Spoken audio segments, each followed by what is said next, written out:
والتين والزيتون وطور سينين وهذا البلد الأمين لقد خلقنا الإنسان في أحسن تقويم ثم رددناه أسفل سافلين إلا الذين آمنوا وعملوا الصالحات فلهم أجر غير ممنون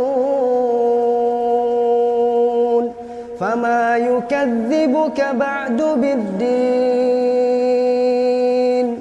أليس الله بأحكم الحاكمين